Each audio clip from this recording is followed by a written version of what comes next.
Hey, let's get uncomfortable. You've been called cold, heartless, even a robot. But what if your INFJ emotional detachment isn't a flaw? What if it's a weapon? Carl Jung warned that the most moral types hide the darkest shadows. Today, we're exposing why Sigma INFJs don't just walk away, they erase entire relationships. And by the end, you'll question whether detachment is a sin or salvation. Stick around.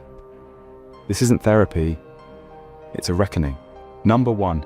Shadow self-dominance when the unconscious takes over. Jung said your shadow isn't evil, it's the part of you society shamed into hiding. For Sigma INFJs, that shadow is a nuclear reactor. Imagine, you pride yourself on being empathetic, idealistic.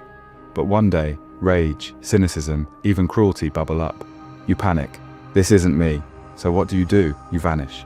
Not because you're heartless, but because you'd rather bury yourself alive than let that darkness touch others. Ever ghosted someone you loved? That wasn't you. That was your shadow. And it's hungrier than you think. Number 2, overstimulated NI, trapped in a prophetic nightmare. INFJs don't predict the future, they're tortured by it. Your introverted intuition isn't a gift, it's a curse. While everyone's laughing at a party, you're seeing the divorce, the bankruptcy, the funeral. It's like watching a movie no one else can see. And the plot is horrifying. Detachment isn't a choice, it's hitting eject before your mind collapses under the weight of a future only you can see. Ever been called paranoid for cutting someone off, only to watch them self-destruct months later? That's NI, and it's never wrong. Number 3. Burnout, the curse of the emotional sponge. Your extroverted feeling isn't empathy, it's a death sentence. You don't just feel others' pain, you become it. Your friends break up, you cry. A stranger's stress, you can't sleep.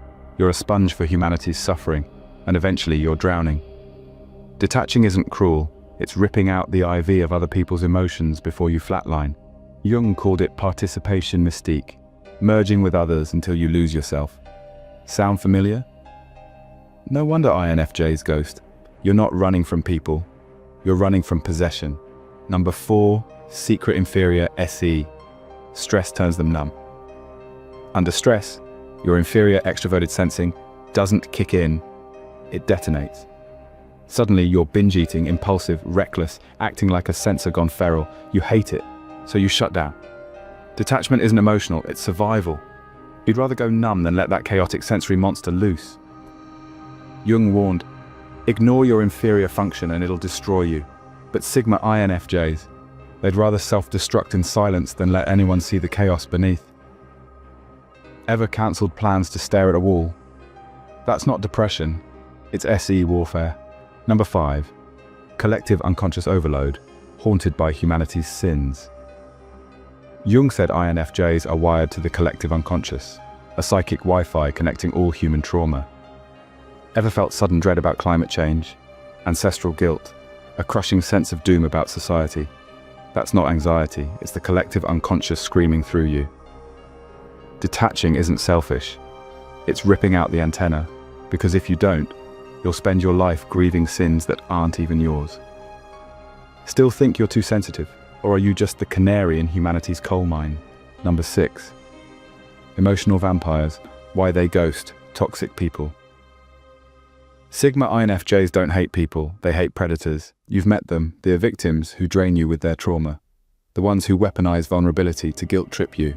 Jung's Animus Anima theory says these people mirror your shadow, and your detachment isn't rejection, it's exorcism.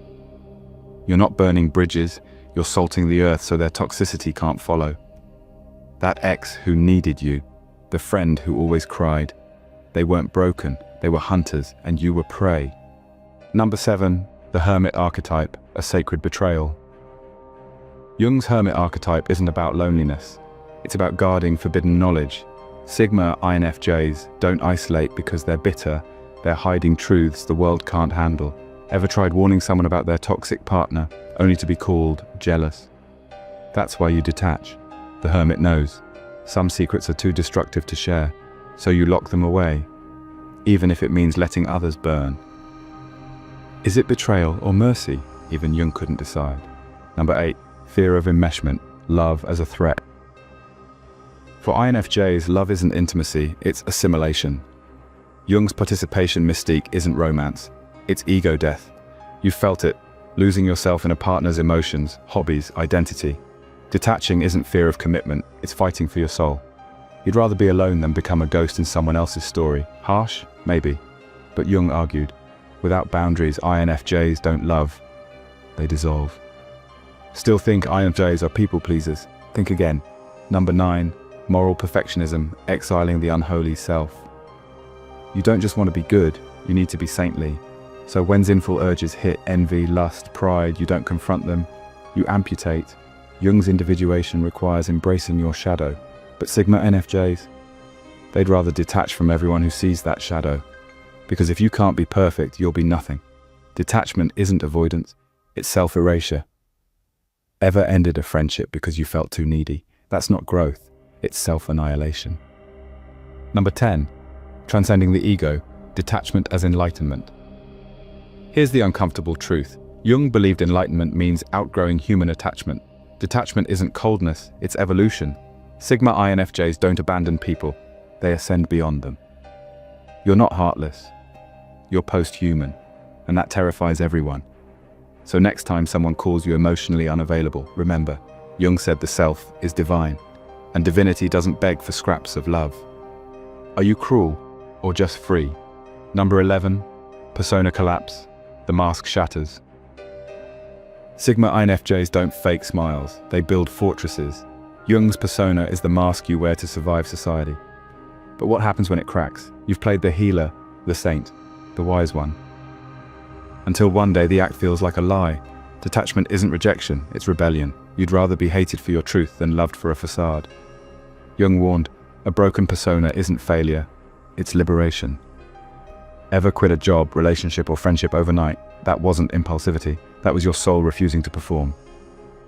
Masks suffocate, and SIGMA INFJs, they'd rather breathe. Number 12, Anima, Animus Betrayal, when love becomes heresy. Jung said your Anima, feminine, or Animus, masculine, craves connection. But SIGMA INFJs, they weaponize it. You don't fall in love, you collide. And when that sacred bond is violated, you don't grieve. You scorch the earth. Detachment here isn't heartbreak, it's excommunication. Jung called it soul murder. You'd rather burn the memory of a lover than let their betrayal defile your inner sanctum.